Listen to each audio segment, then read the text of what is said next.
Hello, y'all. I hope you're having a great week and welcome to the second episode of my podcast, Mind Your Games. And yeah, that's right. I know a southern dialect. I lived there for 5 years. Before I start this podcast, I want to address some aspects before I get into the thick of it. First of all, the email that I mentioned last time for you to write questions or just to discuss with me, it's wrong.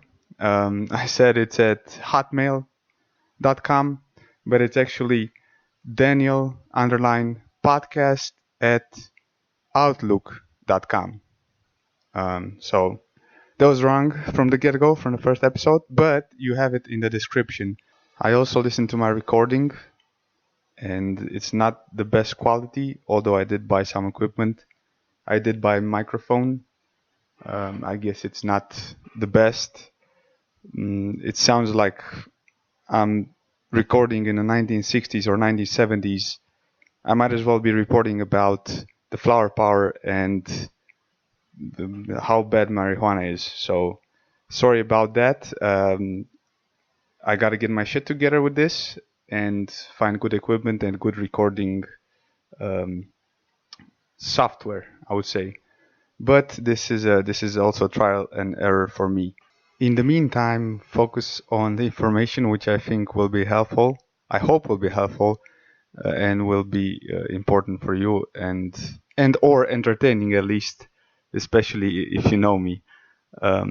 Also, another thing, last thing I wanted to address before I get into the discussion I wanted to have is just want to declare rest in peace for Kobe Bryant for the tragedy that happened this weekend.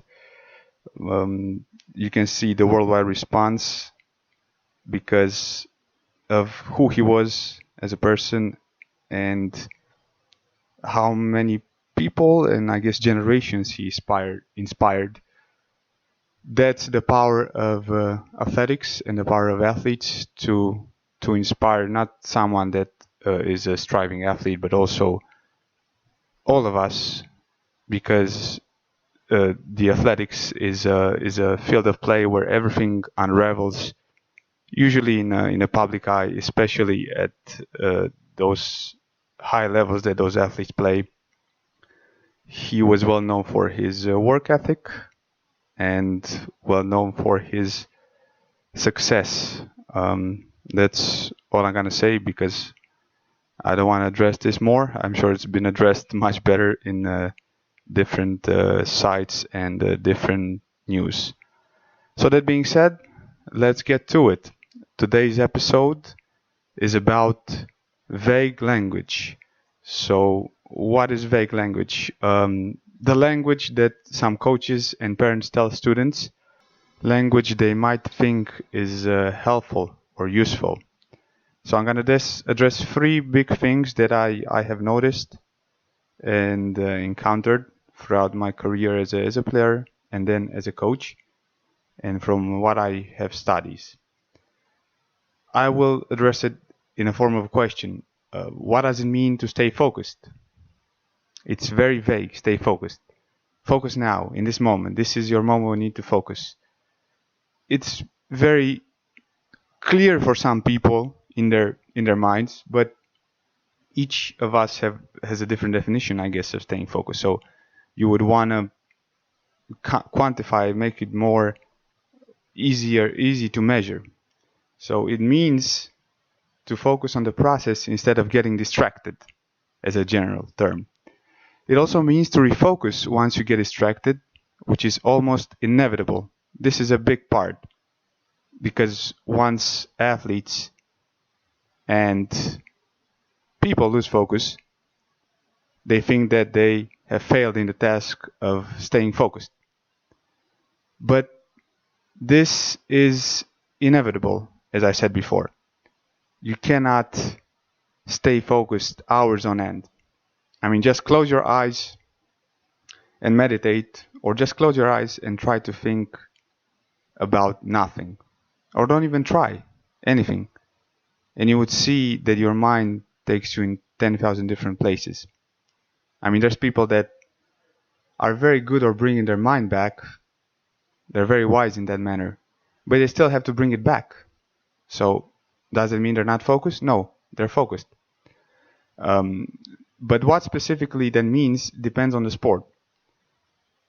For example, football. You would say this is European football for my American friends. We call it football here, which is you want to track the ball, mark the guy or guys you're supposed to mark, watch for offside, remember the strategy when passing, etc. Those are examples that are clear to follow. You can offer a multitude of those, or you can offer one. Which area you decide, which one you decide, depends on the level. So, because different levels require different levels of focus. Okay, different levels of play require different levels of focus. So, for example, a beginner may still be focusing on footwork and shooting technique, while advanced players will focus on strategy and teammate positioning, as their technique has become automatic. It's in their implicit memory. So they have passed that stage where they need to focus on basic things, and then you can give them something to focus on a higher level. Again, focusing plus refocusing. This is where rituals come in to be an anchor for refocusing. We can talk more about pre-performance rituals and rituals in different episodes. I'll address that too, don't worry. The other thing I wanted to address is another phrase. Relax, stay calm. Don't you fucking love this one? You just, relax. Yeah, no, I don't know. I want it to be stress, actually. I want to have high blood pressure and feel my hands trembling before I take the shot or whatever I'm doing. Obviously, a lot of those advices come with very good intentions, but they don't mean shit for a player. They're not practical, is what I'm trying to say. So it sounds very simple and clear. Most athletes and participants realize when they are in a mental and physical state that interferes with their performance. Telling them to relax doesn't usually aid them in any way, and even worse, adds fuel to the fire. So, a more clear and specific way to tell someone to relax is this. Make sure your exhales are longer in duration than your inhales. For example, 5 seconds breathing out and 3 seconds breathing in. That can be done between points in those games that will allow it, or during the gameplay in continuous games. Even if they don't do it perfectly, it will distract their minds from all the negative chatter or panic about their state. And remember, the mind can only focus on one aspect at a time. So this is very important to remember, as if you give someone a task that they can focus on, they usually forget about all those other aspects of their, let's say, physiological state. Because when you're in that moment of, let's not say that you're panicking fully, although there are people that are in a full panic state when they're playing games or points as they deem it very important, or they're just hyperactive emotionally. Then in those moments, if you have something, as I said, to focus on, you can dig yourself out of it without even knowing, because you forget about those physiological aspects. You forget about how your heart is beating so hard, or how your hands are sweating, or that your girlfriend is there watching you, or that your parents are there watching you, and this is a super important game. You need to focus on task-specific goals. Anything that is outside your scope of control must be forgotten. And the only way to forget it is to refocus on something else. So that brings me back to that point, refocusing, right? They goes hand in hand. And refocusing on something else automatically makes you forget. Yeah. So it's not forcing. It's not forcing, like, stop being nervous. Start relaxing. Don't think of a pink elephant, right? It's the same argument. Do not think of a pink elephant. What do? You think of a pink elephant. Because the mind does not work in negatives. Other ways of saying those things include, so more practical ways of saying those things is, look at a ball and try to visualize it as it is on fire. We do this in tennis, and actually a very good friend of mine has taught me this technique when I was getting into a frenzy mental state called the fireball. So visualize that as it's on fire, and how the fire, the flame, changes as it goes to your direction and the other people's direction, the other opponent's direction. Or look at the seams of the ball, look at the writing of the ball, try to focus on it. Obviously, you're not going to see it if the ball is coming fast, and even if the ball is coming slow, actually, you're not going to see it. But that's what you're trying to do. You're trying to give your brain something to focus on, something else than your increased heart rate, sweaty palms, girlfriend in the crowd. Another thing you can do for tennis is, and it's super vital you do this actually, is look at a racket between points. What this does is that you have a reference point between every point. You do this, you look at a racket. You can use a towel. You can go like Nadal, for example. People call him OCD, but a lot of things that he's doing, I think they're super calculated, and it drags him back into the match when his mind is overflowing with other thoughts, arranging the bottles, not stepping on the lines, staying 5 seconds with a towel on the face, or whatever he's doing. So some players will need it more than others, but it's a good idea to find your own sort of ritual. Another thing, the last thing I'm going to address today, is when someone says, do not miss this shot, do not miss this penalty. You got it.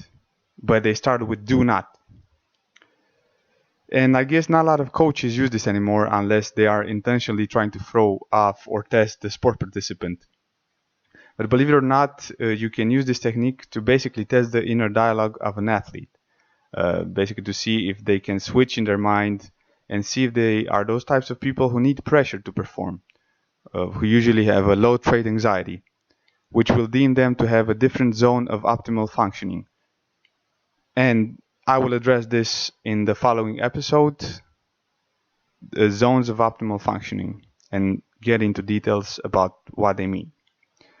But to say do not miss a shot or do not miss a penalty intentionally and hope to have a positive impact on most players is ludicrous. Our mind does not think in negatives, or, as I said before, or a better way to say this is our mind thinks in positives, right? Try to maximize your use of positive statements even when you don't feel like it. Instead of do not miss the penalty, you can say focus on getting a solid contact with the ball. Or you can say focus on the corner you want to go to and commit to it.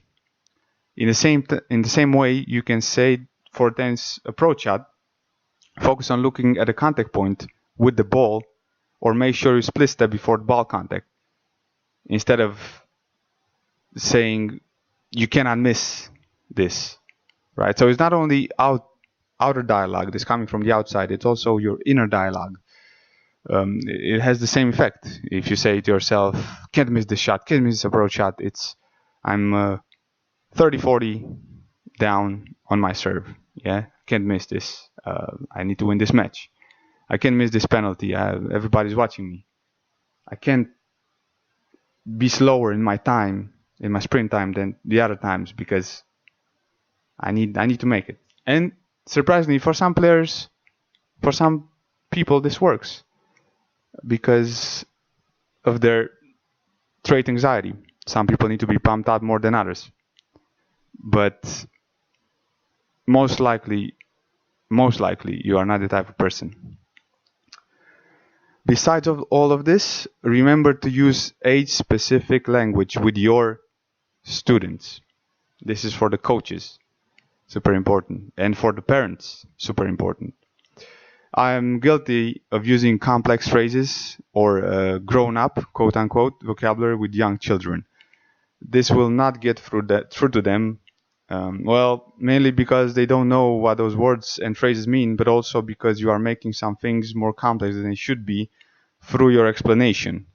Our jobs as coaches and parents is to boil down and synthesize the information for our students to be able to understand the principle and apply it through freedom of expression. Where the frontal lobes, I'm going to get a little bit of science here, where the frontal lobes do not interfere with the motor and sensory areas. In other words, letting their body do the work for them. When you're overthinking, when you're over-explaining the technique and making them overthink, when every time you are, it sounds rough to you, to your ears when you're explaining it, and you have to often ask, do you know what I said? Or do you understand? And let's do it. Most of the time when I had those situations, I saw everything crumbling down because I gave them 10 things to focus on and didn't give them enough time to practice, to process first of all, and then to practice second of all. So you want to make sure that you use simple language and synthesize it. You want to make sure that you use expressions. This is actually works very, very well. One of my favorite books, and I think one of the most up to date today about tennis sports psychology, is the USDA Mental Skills and Drills, and they mentioned there the use of metaphors to simplify an explanation. For example, a very well-known one is for a volley, you want to say, push the books off the shelf. Obviously, we are showing the motion because there's 10,000 ways of doing that maybe, but the forward motion that your arm has, it's kind of like pushing the books off the shelves. And there are many more. I'm not going to get into this now.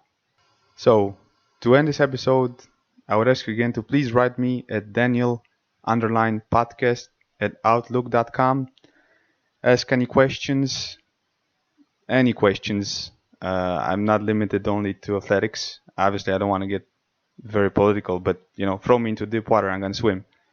And any statements, and also let me know who you think is gonna get into the final of Australian Open and who's gonna win, and one reason why. Like, subscribe, share, whatever you guys want to do, and you'll hear from me next week when we're going to talk about individual zones of optimal functioning, and hopefully I'm going to get an email or two and read it to see what you guys are thinking. And I wish you guys a great week. Make sure you leave no stone unturned, work hard, and then you will have a clear mind, no doubts in your head. Take care.